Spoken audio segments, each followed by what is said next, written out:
नमस्कार छात्रों, आज मैं आपको क्लास 10th के दो चर वाले रैखिक समीकरण से संबंधित चैप्टर 3.4 में जो भी कठिन प्रश्न हैं उनको समझाने वाला हूं। तो आइए देखते हैं चैप्टर 3.4। यहाँ पर मैंने क्वेश्चन लिखा है 2.1। इससे आगे के जो क्वेश्चन है 1 नंबर वो सिंपली तरीके से सॉल्व हो जाते हैं। जो कठिन प्रश्न हैं वो यहीं से शुरू होते हैं चैप्टर 3.4 के। तो देखिए, यदि हम अंश में 1 जोड़ दें तथा हर में से 1 घटा दें तो भिन्न 1 में बदल जाती है। यानी यदि हम अंश में 1 जोड़ दें तथा हर में से 1 घटा दें तो जो भिन्न हो वह 1 में बदल जाती है, और यदि हर में 1 जोड़ दें तो यह भिन्न 1/2 हो जाती है। तो वह भिन्न क्या है? तो कहने का मतलब यह है कि दो चर वाले रैखिक समीकरण संबंधित अगर प्रश्न है तो सबसे पहले देखते हैं दो चर हैं क्या। तो यहाँ पर भिन्न की बात हो रही है। क्या हो रही है? भिन्न। तो यहाँ पर एक अंश होता है और एक हर होता है। तो इस प्रकार के प्रश्नों को हल करने से पहले हम जान लेते हैं कि भिन्न में अंश और हर की स्थिति क्या होती है। तो भिन्न में हमेशा अंश जो है ऊपर की तरफ और हर है वह जो नीचे की तरफ होता है। ठीक, तो अब क्वेश्चन को सॉल्व करते हैं। तो सबसे पहले मान लेंगे, माना भिन्न का अंश इक्वल टू x तथा भिन्न का हर इक्वल टू y। तो अभिष्ट भिन्न बराबर x/y। तो जब भी भिन्न संबंधित प्रश्न पूछेगा तो उसमें ये स्टेटमेंट जरूर लिखे जाएंगे, चाहे कैसा भी भिन्न से संबंधित प्रश्न हो। तो अब देखिए, प्रथम शर्त क्या कहता है कि यदि हम अंश में 1 जोड़ दें और हर में से 1 घटा दें तो हमारे पास भिन्न तो यही है ना, x/y। तो उसके अंश में 1 को ऐड करना है और हर से 1 को घटा देना है। तो जो भिन्न बन जाएगी वह क्या होगी? 1। ठीक, ऊपर वाले को एक ब्रैकेट में ले लेते हैं, नीचे वाले को एक ब्रैकेट में, और ये जो थोड़ा बाई में बढ़ा लेते हैं। अब यहाँ पर क्या है? 1 है तो 1 के नीचे 1, यहाँ भी अंश हर ले लिए। अब ट्राइंगल मल्टीप्लाई कर लेंगे यानी गुणा कर लेंगे। तो कर लीजिए, x + 1 और y - 1। अब यहाँ पर सिंपल इक्वेशन में समीकरण बदल लेते हैं। x y को इधर कर लीजिए, -y होगा, और -1 है ये भी उधर जाएगा तो -1, यानी x - y = -2। Equation number first. अब देखते हैं सेकंड शर्त। सेकंड शर्त देखिएगा तो क्या होगा उसमें कि यहां तक का तो पहली बार में हमारा हो गया। दूसरी बार में देखेंगे कि यदि हर में 1 जोड़ दें तो यह 1/2 हो जाती है, यानी अंश के साथ कुछ भी नहीं करना है। तो यहां भी होगा अभिष्ट भिन्न x/y, और इसके अंश में कुछ नहीं करना है, सिर्फ क्या करना है? हर में 1 को ऐड कर देना है। तो भिन्न क्या हो जाएगी? 1/2। और फिर वहां से क्रॉस मल्टीप्लाई, इसको ब्रैकेट में ले लेते हैं, कर लीजिए। 2 में x से करेंगे 2x, और 1 में y + 1 से होगा तो y + 1। सिंपल बदल लें, सिंपल इक्वेशन में, तो 2x, y इधर आ गया और 1 वहीं रह गया, तो हो गया है इक्वेशन नंबर 2। तो इस तरह से आपने देखा कि भिन्न संबंधित जो भी प्रश्न पूछे जाएंगे उसमें सबसे पहले हम मान लेंगे कि भिन्न का अंश x है और भिन्न का हर y है। तो अभिष्ट भिन्न x बाई वाई, और फर्स्ट कंडीशन जो होगा उसके अनुसार एक इक्वेशन बनाएंगे और सेकंड कंडीशन के अनुसार भी एक इक्वेशन बनाएंगे। अब इन दोनों इक्वेशनों को सॉल्व किया जाएगा और सॉल्व करने के बाद जो भी x और y के वैल्यू आएंगे वो यहाँ पर पुट कर दिए रख दिए जाएंगे, तो आपका अभिष्ट भिन्न प्राप्त हो जाएगा। ठीक है, जिसको कि आप वीडियो को पॉज करके देख सकते हैं। क्वेश्चन नंबर 2, 5 वर्ष पूर्व नूरी की आय सोनू की आय की 3 गुनी थी। 10 वर्ष पश्चात नूरी की आय सोनू की आय की 2 गुनी हो जाएगी। नूरी और सोनू की आय कितनी है? तो इस तरह का प्रश्न मैंने पहले भी आपको बता चुके हैं। तो देखिए इस प्रश्न को कैसे हल किया जाए। इसमें 2 चरों की बात होगी। तो सबसे पहले एक चर यहाँ पर नूरी है और दूसरा सोनू को माना जाएगा। हल करते समय आप सबसे पहले लिखेंगे माना नूरी की वर्तमान आय इक्वल टू x वर्ष तथा सोनू की वर्तमान आय इक्वल टू y वर्ष। तो सबसे पहली यह बात कही गई है 5 वर्ष पूर्व। क्या कहा गया है? 5 वर्ष पूर्व। तो लिखेंगे प्रथम शर्त भी यही है 5 वर्ष पूर्व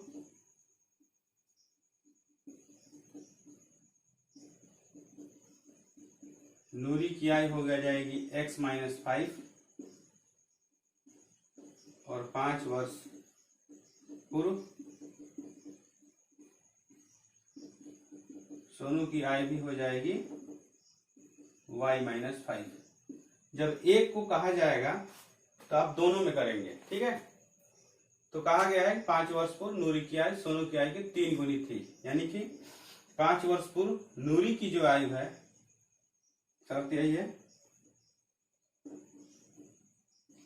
ये नूरी की आयु है, वह कितनी है? सोनू की आयु की, यानी कि सोनू जो है y माइनस 5 के कितनी गुनी है? 3 गुनी, यानी कि x माइनस 5 यहाँ मल्टीप्लाई कर लीजिए 3y माइनस 3 जब 15, और इसको सीधा कर लेते हैं तो x 3y इधर आएगा तो माइनस 3y होगा और माइनस 50 उधर जाएगा तो प्लस 5।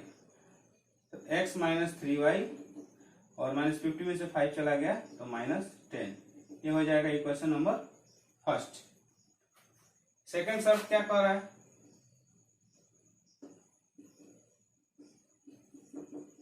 देखिए 10 वर्ष पश्चात नूरू की आय सोनू की आय की 2 गुनी हो जाएगी। 10 वर्ष पश्चात की बात कर रहा है, यानी लिखेंगे 10 वर्ष बाद या पश्चात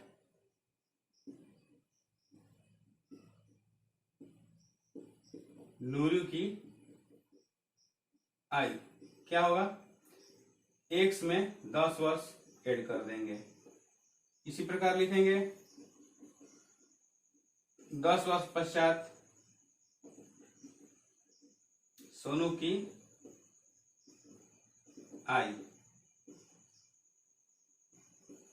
y प्लस 10। तो शर्त हमारा क्या है?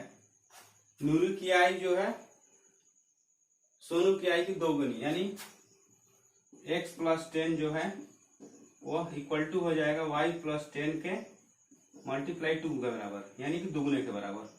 ये क्या हो जाएगा? x प्लस 10 ऐसे ही होगा, यहाँ मल्टीप्लाई कर लीजिए 2y प्लस 20 और यहाँ पर हो जाएगा x और 2y को इधर डाल दीजिए, 20 वहीं छोड़ दीजिए और 10 को भेज दीजिए। तो x माइनस 2y यानी 20 में से 10 चला गया, क्या बचेगा? 10।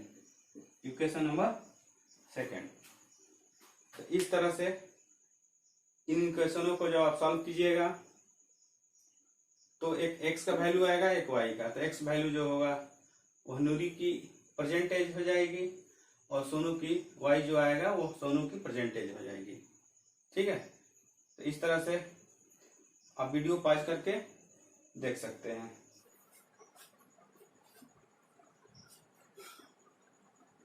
क्वेश्चन नंबर 3, चलिए देखते हैं। 2 अंकों की संख्या का योग 9 है। इस संख्या का 9 गुना संख्या के अंकों को पलटने से बनी संख्या का 2 गुना है, वह संख्या ज्ञात कीजिए। तो देखिए, ये एक तरह का आपके चैप्टर में यानी कि प्रश्नावली 3 में नया प्रश्न है। इसको हल कैसे करते हैं? तो सबसे पहले इसमें बात कही है 2 अंकों की संख्या।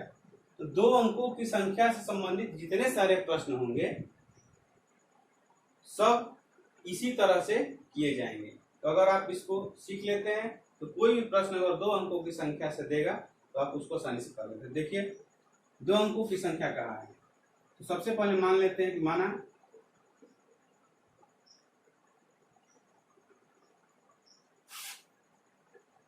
इकाई का अंक इक्वल टू x।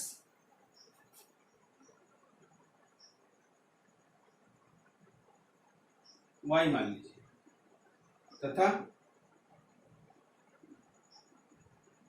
दहाई का अंक इक्वल टू x। तो अभिष्ट संख्या क्या होगी? 10x plus y। 2 अंकों में पहली संख्या इकाई की होती है और दूसरी क्या होती है? दहाई की। ठीक है, बहुत सारे बच्चों के समझ नहीं आता कि कैसे 10x प्लस y कैसे होगा। जैसे मान लीजिए 25 लिखा है, तो 25 बना कैसे है? 20 और प्लस 5 से, यानी 20 कैसे? 2 इंटू 10 और ये प्लस 5। ये जी चीज जो हो जाएगी वो x हो जाएगी और ये वाली हो जाएगी y। ठीक है, यही लिखा जाता है 10x प्लस y। ठीक, चलिए अब आगे देखते हैं। फर्स्ट कंडीशन या फर्स्ट शर्त क्या कह रहा है कि 2 अंकों की संख्या का योग 9 है, यानी जो अंक माने हैं x और y, इन दोनों को जब आपस में हम ऐड कर देते हैं, जोड़ देते हैं, तो क्या आता है? 9। यही एक इक्वेशन बन गया। और सेकंड शर्त क्या कहता है कि इस संख्या का 9 गुना, किस संख्या का? यानी जो अभी आया अभी संख्या, यानी 10x प्लस y का 9। संख्या के अंकों को पलटने से, यानी अब संख्या के अंक पलट दे रहे हैं, यानी कि 10x की जगह y और y की जगह x, ठीक, से बनी संख्या के 2 गुना हो जाता है। यानी कि इसमें कितने मल्टीप्लाई करेंगे? 2 से। इस चीज को सॉल्व कर लेते हैं। 9 से कर लीजिए, 10 9 या 90x और प्लस 9y, और यहाँ क्या होगा? 20y और प्लस 2x। इसको सिंपल कर लीजिए, 90x है ये माइनस का 2x, और यहाँ क्या होगा? प्लस 9y, और इधर ये आ जाएगा तो हो जाएगा माइनस का 20y इक्वल टू 0। तो 90x में से 2x चला के कितना बचेगा? 88x, और ये हो जाएगा 20 में से 9 चला गया तो माइनस का 11y इक्वल टू 0। अब क्या करना है? लिख देंगे 11 से भाग देने पर। ठीक है, तो क्या हो जाएगा? जब 11 से भाग दे देंगे इस इक्वेशन में, 11 से 88 में होता है तो होता है 8x और माइनस y इक्वल टू 0। ठीक है, तो इस तरह से इक्वेशन सेकंड आपको प्राप्त हो गया। तो आप इक्वेशन फर्स्ट को और इक्वेशन सेकंड को जब सॉल्व करिएगा तो पहले x आएगा और फिर y आएगा, और उन चीजों का मान, उनका वैल्यू अभिष्ट संख्या 10x + y में रख देने पे 2 अंकों वाली संख्या आपको प्राप्त हो जाएगी। ठीक है, तो आगे आप वीडियो पॉज करके देख लीजिए कि कैसे इस क्वेश्चन को किया गया है। क्वेश्चन नंबर 4, मीना 2000 निकालने के लिए एक बैंक गई। उसने खजांची से 50 रुपये तथा 100 रुपये के नोट देने के लिए कहा। मीना ने कुल 25 नोट प्राप्त किए, तो ज्ञात कीजिए कि उसने 50 रुपये और 100 रुपये के कितने कितने नोट प्राप्त किए। तो सबसे पहली बात, क्वेश्चन इतना कठिन नहीं है, सिर्फ समझने की देर है। सबसे पहले इसमें आप देखिएगा 2 चर में क्या लिखेंगे। सबसे पहले एक 50 रुपया है और एक 100 रुपये का नोट है, यानी वही हमारे 2 चर हो जाएंगे। यानी कि एक चर 50 रुपया का नोट हो जाएगा और एक दूसरा चर 100 रुपया का। तो मान लेंगे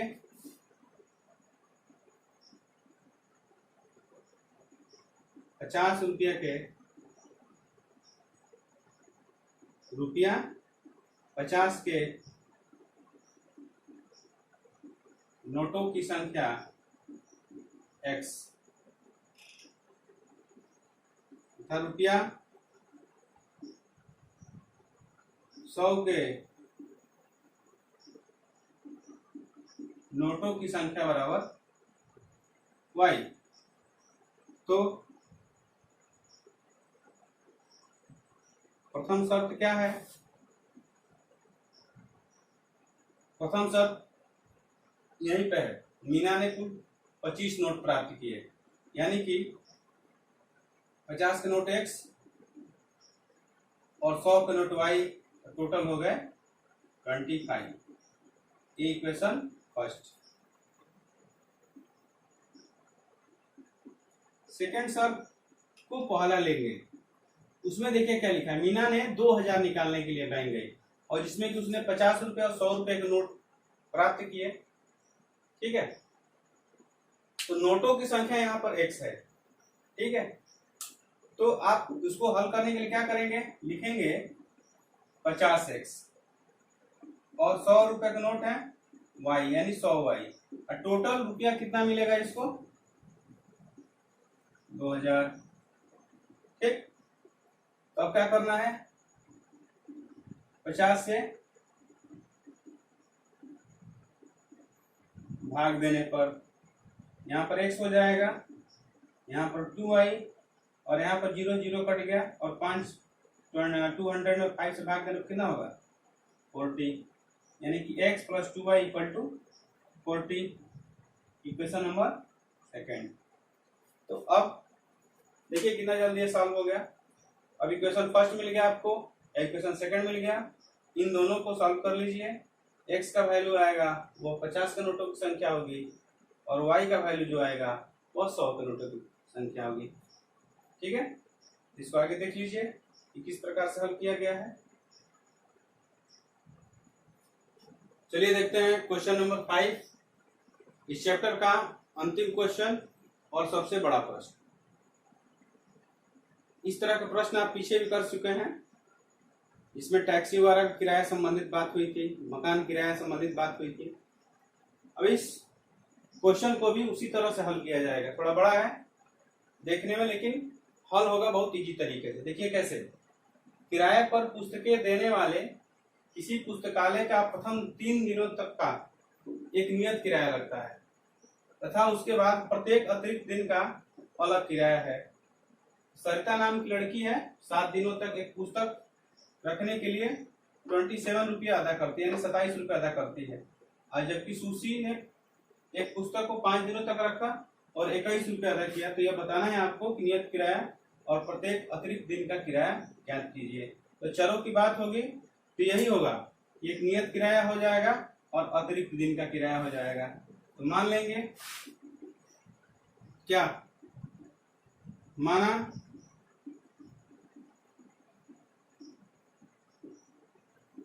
नियत किराया इक्वल टू x तथा प्रत्येक अतिरिक्त दिन का किराया इक्वल टू वाई। तो प्रथम शर्त देखिए क्या कहता है। सरिता जी हैं, उन्होंने 7 दिनों तक एक पुस्तक ली थी, तो 7 डेज की बात हो रही है। इसमें पहला 3 दिन यानी 3 डेज इसका क्या है, फिक्स किराया है। और उसके बाद जो है बच कितने गए, 7 में से 3 जाएगा 4 डेज। इसका फिक्स नहीं है, ये अलग अलग रेट से है।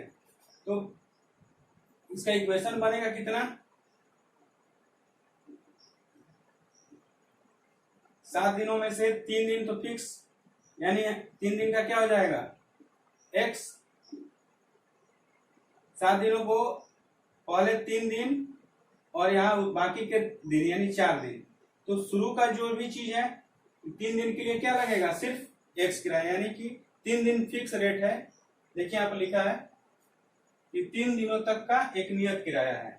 तो क्या होगा, 3 दिनों का x रुपीज हो जाएगा, और उसके बाद 4 डेज का है, पर डे के हिसाब से y, यानी 4 डे का कितना होगा 4y। टोटल कितना देना पड़ा इनको, 27 रुपीज। इस तरह से इक्वेशन नंबर फर्स्ट। सेकेंड शर्त में चलते हैं। सुशी हैं, 5 दिनों के लिए ले गई हैं, यानी इनका 5 डेज है।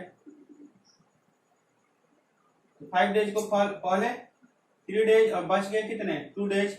इसका इक्वेशन कैसे बनेगा, 3 डेज का तो फिक्स है x और 2 डेज का 2y। टोटल कितना दिया इन्होंने 21 रुपीज। यही होगा इक्वेशन नंबर सेकेंड। अब इन दोनों इक्वेशनों को आप क्या करिए, सॉल्व कर दीजिए, और सॉल्व करने के बाद जो x आएगा वो फिक्स नियत किराया हो जाएगा, और y जो होगा पर डे का किराया हो जाएगा। ठीक है, वीडियो को पॉज करके देख लीजिए। तो छात्रों, आपने देखा कितने इजी तरीके से सारे प्रश्नों को बताया गया। तो आपको अगर प्रश्न समझ में आए हैं तो मेरे चैनल को सब्सक्राइब कीजिए, लाइक कीजिए, और दूसरे छात्रों में भी शेयर कीजिए, ताकि ज़्यादा से ज़्यादा सभी लोगों को फायदा पहुंच सके। धन्यवाद।